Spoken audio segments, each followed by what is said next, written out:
Hi friends, let's just quickly remind ourselves of the learning standard for this week.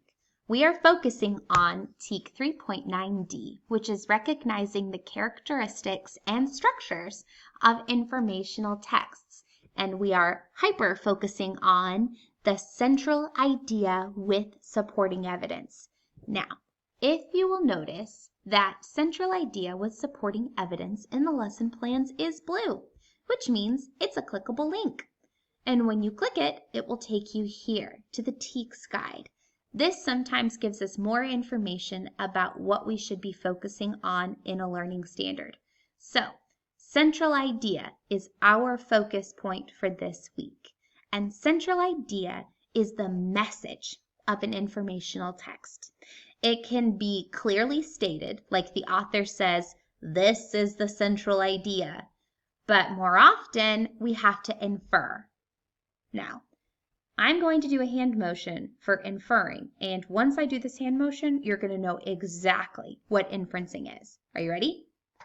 An inference is where you use the text and your schema to make an educated guess. An inference. Remember this?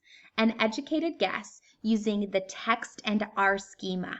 That's what an inference is. So this week, you are going to be looking at informational texts, and you're going to have to infer the message the author is trying to give to you. Right? Right? Okay, so you are going to practice today with the text we read yesterday, Dolphins on Duty. You are going to look at not just the topic, because we're third graders and we dig deeper. You're going to find the central idea of this text. And then you're going to find evidence to support your thinking. Because just like a lawyer, you can't go to a judge and say, Your Honor, this man is guilty, and then not have any evidence to support your thinking, right? So that's your task for today. Let me give you an example of what this looks like. Now, remember that central idea is more than a topic. We read a text earlier in the year called Bats, Strange and Wonderful, and the topic of that text was bats, right? But we as third graders think deeper than the topic. We look for the message the author is trying to give to us, the central idea. So the central idea of this text is that bats are beneficial and misunderstood creatures, and they are important to our ecosystem. Remember this? It's a great text. I will link a read aloud to it in the description box below. But let's go to our graphic organizer for this week. You will go to the graphic organizer here underneath lesson 2. You will click on it and it will open up this for you. There it is.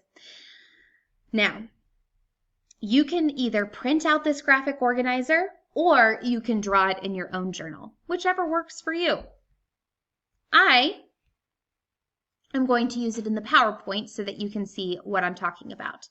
I am going to use the example text, Bats, Strange and Wonderful. You are going to use the text, Dolphins on Duty, okay? I'm just giving you an example of what this looks like. Now, we already know the topic of Bats, Strange and Wonderful. The topic is bats, right? But as third graders, we look for the message. We dig deep into the text. And we know that the central idea of the text is that bats are beneficial and misunderstood creatures. Now comes the justification, the evidence. Your job today is to find 3 or 4 pieces of evidence to support your thinking. So here are some examples that I found in the text. I found a quote. If you were a bat, you would be afraid of people. Even a small child would look like a huge monster. That's a quote I took directly out of the text.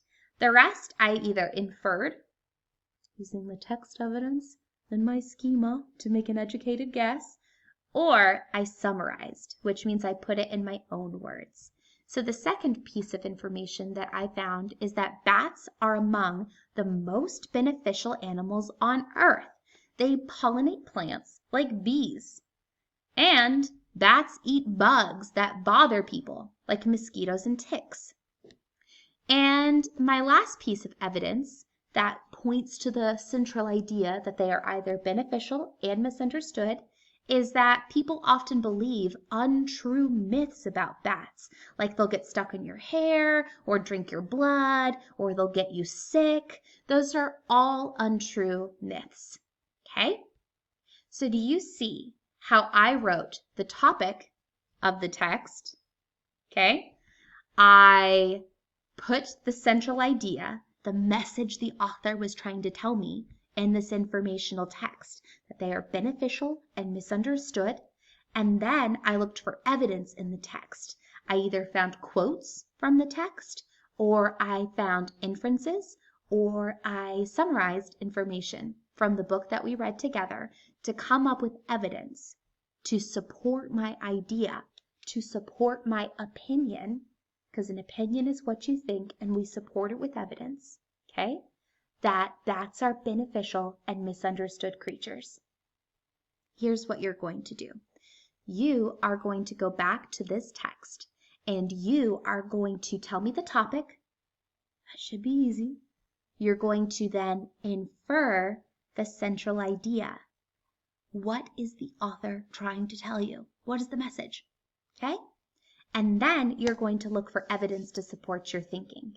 You're going to organize all of that here on our graphic organizer that you can either print out or just draw your own. Doesn't matter to me. But you're going to take this finished product, this finished thing that we did together, and you are going to post it here in our Padlet. Okay? And I will show you in another video on how to upload things to Padlet. Okie dokie? But that is your task for today. Tomorrow, when we have our shared writing lesson, where we work on justifying our evidence and our opinion in writing, you are going to need this graphic organizer. It all fits together. All these tasks I'm giving you are going to help you on your performance task for this week. All right, I can't wait to see what you post in the Padlet. Good job, guys.